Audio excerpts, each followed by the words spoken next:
What's going on, guys? Welcome back to the Casper Chronicles. It's your boy Casper, and today we have a Salamangreat deck profile.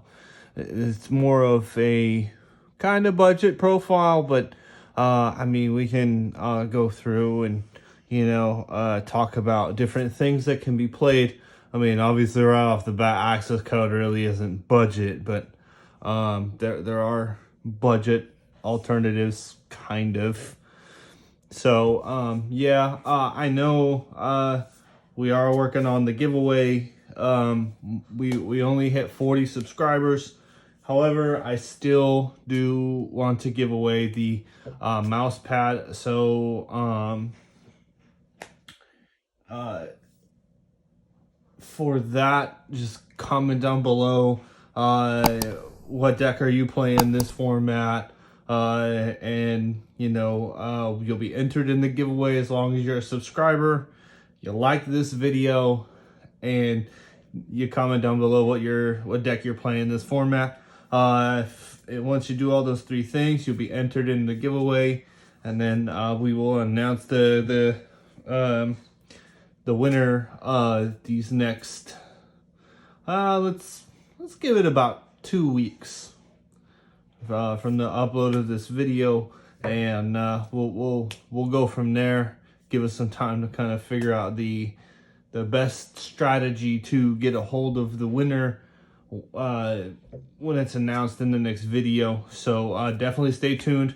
Again, entered in the giveaway. Make sure you're subscribed. Make sure you give the video a thumbs up. Make sure you comment down below. So without further ado, let's go ahead and get into the deck profile. All right, let's go ahead and do the main deck first, right? As always. So the best starter, Foxy. I'm sorry, the best normal summon is Foxy. Honestly, the deck has a lot of normal summons, but Foxy is the best because you can link it away, and then you can revive it back with its own effect. After you get Bailings to search the field spell, you can activate the field spell, pitch a Cyburst monster, and bring Foxy back and pop a card on the field if you so choose.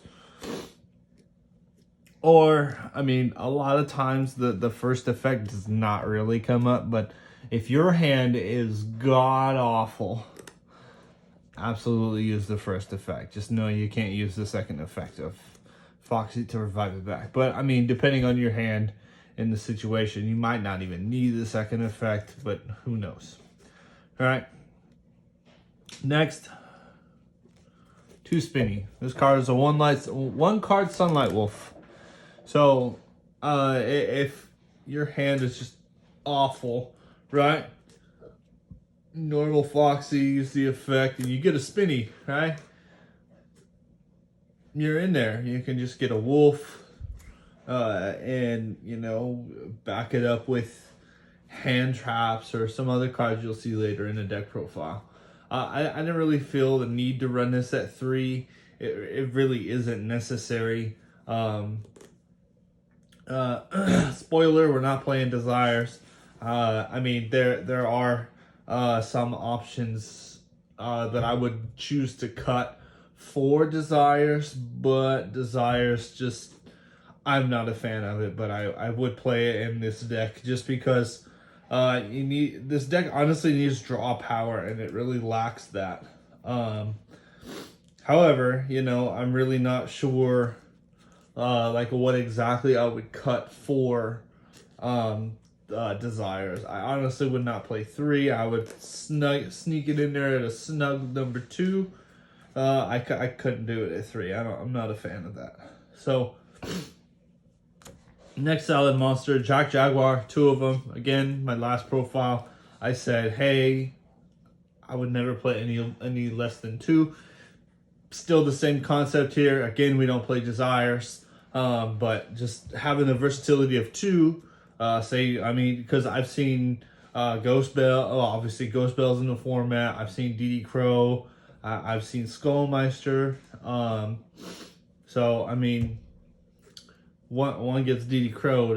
That's GG. So, you want to have 2, and also it gives you more level 4 fodder for your rank 4 place. Now for the 1-0 salad monsters, the 1 gazelle, the 1 falco, and the 1 fowl. But it's honestly like a very small salad lineup.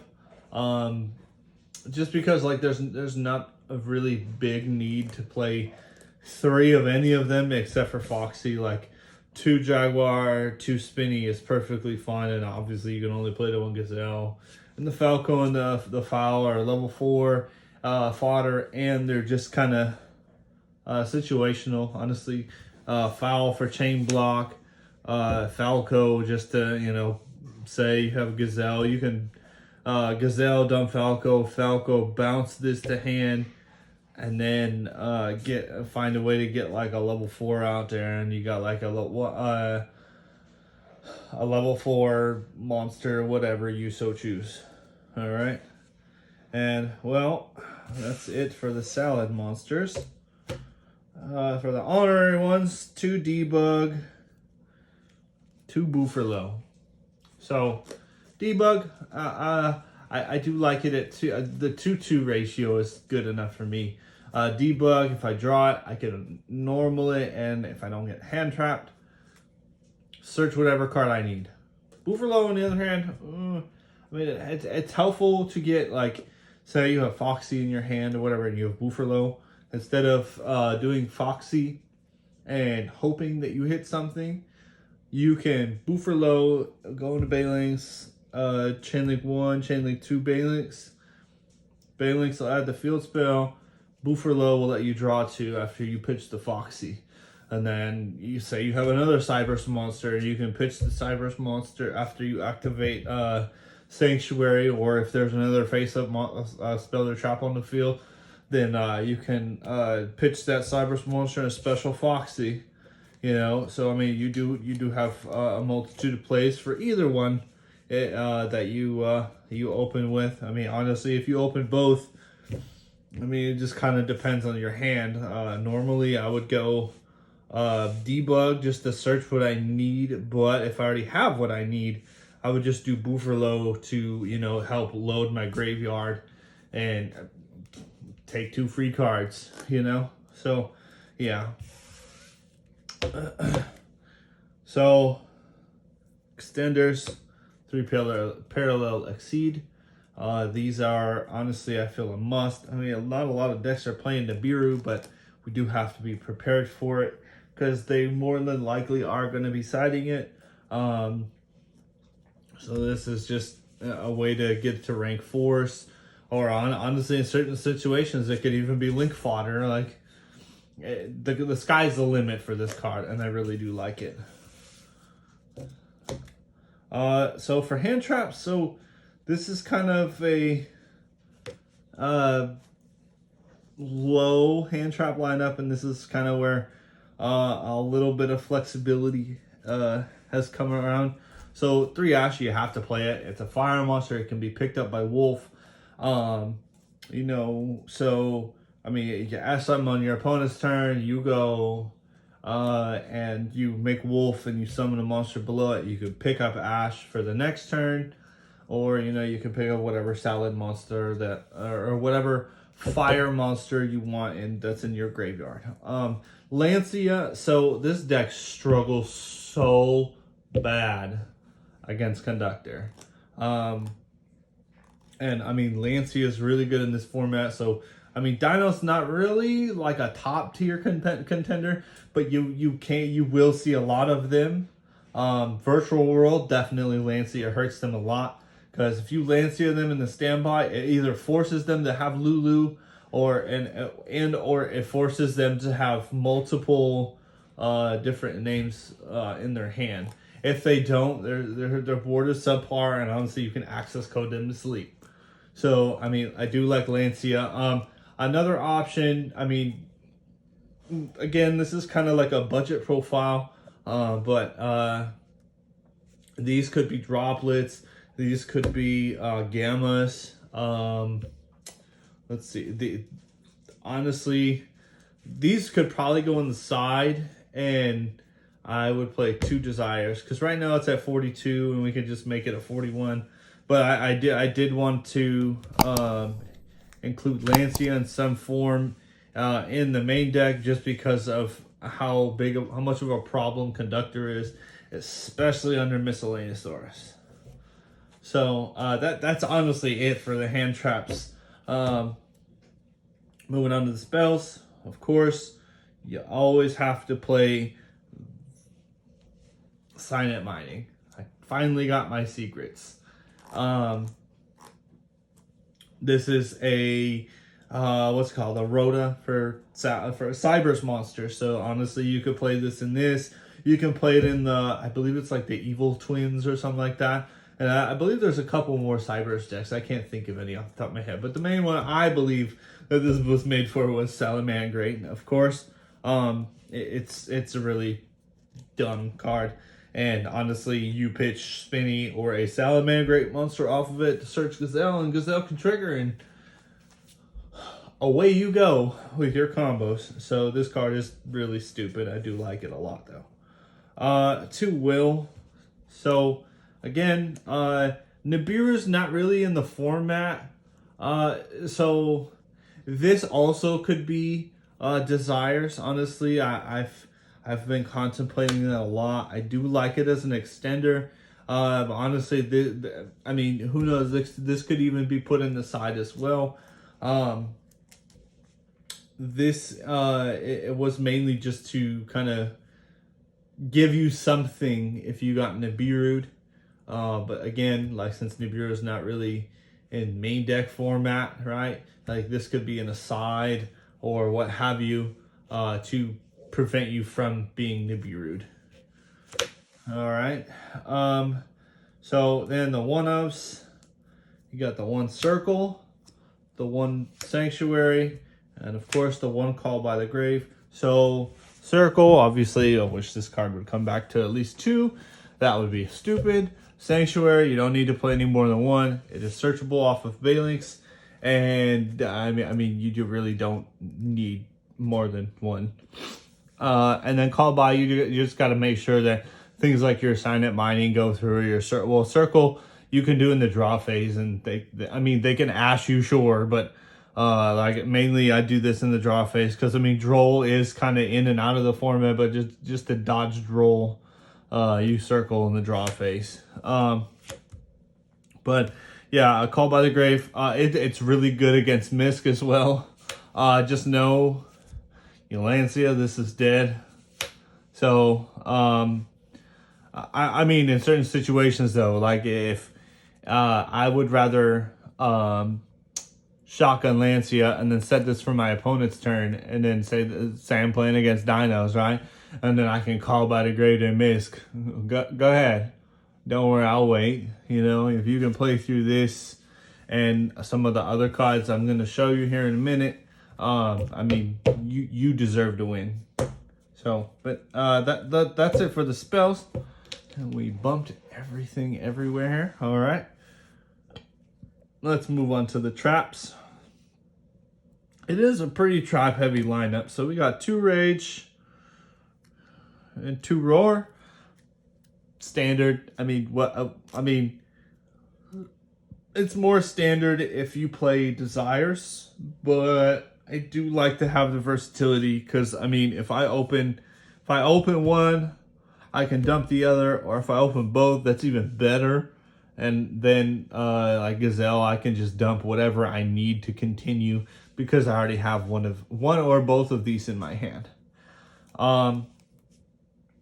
So I mean, these are stupid. There's no reason to put them at 3. Moving on though, 2 Gravediggers Trap Hole. So we do play Rafflesia in the extra deck. This card is stupid. It stops anything activating from hand. Honestly, you just have to send it with Rafflesia. Or honestly, if you open it, you don't even have to make a Rafflesia. You can honestly set this and then make another rank forward played in the extra deck that you'll see in a little bit. And like, you can still have protection and still make your plays. All right, let's move these guys out of the way here. for 3 strikes, 2 judgment. So I've been kind of messing around with this ratio a lot. I do like the strikes, and I also do like the judgments. Just paying half of my life points is not particularly what I want to do. So a strike, I'd rather pay the 15 and, you know, negate whatever. However, this ratio most definitely could change. We could, you know, cut 1 strike out and put a warning in there, or, you know, something. And honestly, a lot of people don't really use Sanctuary's effect, but if you have a Link monster, say you have Heat Leo up there and you're pretty low on life, you can use Sanctuary's effect to make, say, Heat Leo's attack 0 and you gain 2,300, I believe it is. Let's see. Yeah, you would gain 2,300. You have the original attack, right? So in that case, I mean, you would gain 2,300, strike him to sleep. Yeah. Or honestly, you can play Judgment, and I mean, if your life points are pretty low already, like say you're at 100, okay, I'm a Judgment for 50 life points, deal. You know, so I guess it's kind of situational. I do like this a lot. It's just an additional thing of interruption. Of course, this is going first. Going second, that's the main reason why you have a side deck, so you can put in a whole bunch of going second cards. I unfortunately don't have a side deck built for you guys today. I wanted to get this video out so we can get the ball rolling on the whole giveaway thing. Yeah, I mean, if you want, you know, comment down in the comments, you know, we can throw a side deck together for a future video or whatnot. So again, you know, that could be another thing you let me know, as well as, you know, let me know what deck you play in this format, you know what I'm saying? Yeah, guys, that's the main deck. Like I said, it's 42 cards, excuse me, no desires. There's honestly not very many budget options because Salad is pretty budget anyway. Let's move on to the extra deck, where there is some room for budget options for sure. But the extra deck, like for the Salad monsters, is pretty standard. The 3 Balinks, the 3 Wolf, the 2 Heat Leo. I mean, this ratio I don't think will ever change unless they hit Wolf, which I doubt they're ever going to hit any Salamangreat extra deck monster. I mean, who knows? Konami could throw us a freaking curveball. For back row removal, in addition to like Rage or whatnot, Phoenix. Oh, and of course, you know, in addition to Heat Leo, Phoenix is a little, I guess technically it's kind of like the same amount of resources, because he's a Link 3 and Link 2, and then you got a pitch 1, so that would be considered 3. So I guess these are kind of the back row removal stuff. We do play the 1 Splash Mage, the Update Jammer, Transcode, and Access Code. So for the budget, right, for Access Code, you can play Boral Sword. You could honestly just put in another rank 4 like Baguska, and or just, you know, leave it the Transcode FTK. Access Code is really good at just removing everything, though. I mean, the deck is pretty cheap now, with the exception of if you want to play like Droplets or something. That's pretty expensive. But like, honestly, just off the top of my head, I think Access Code is literally the most expensive card. So I think you could build this deck in like roughly $100 to like $150 ish. I mean, including Access Code. But without it, you know, it's definitely under $100 for sure. I mean, low rarity, but I mean, I have the sickness. We already know this, so I can't do low rarity. I want to get as high rarity as possible, which unfortunately for the next card, which is Traptrix Rafflesia. I do not have the ulti. I'm working on getting it, but for now, we're just going to have to settle for the secret. But yeah, like I said, you make Rafflesia with the Exceed is the main thing. Or, I mean, you could hard make it with two level 4s. It does the same thing. This is just additional protection from Nibiru, or, you know, any other hand traps that activate from the hand. You can just send Gravedigger's Trap Hole.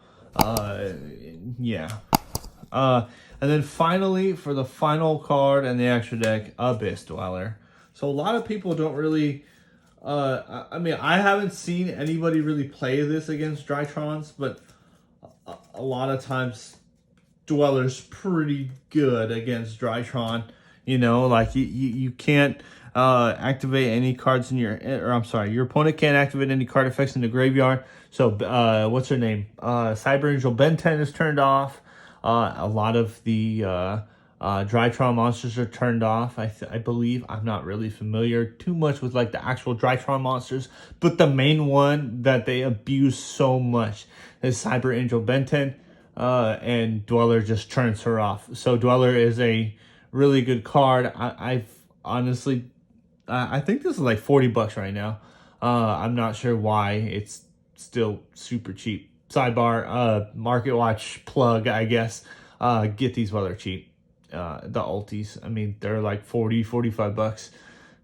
If you can afford it, I know everything that's going on. If you can afford it, get it. If not, you know, please take care of yourself. Please take care of your family.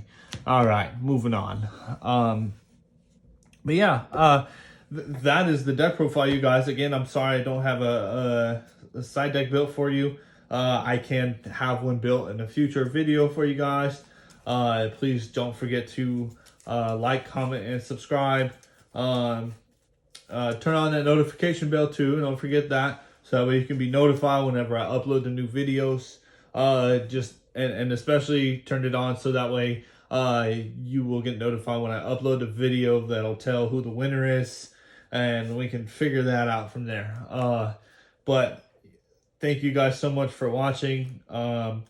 As always, until next time, it's your move.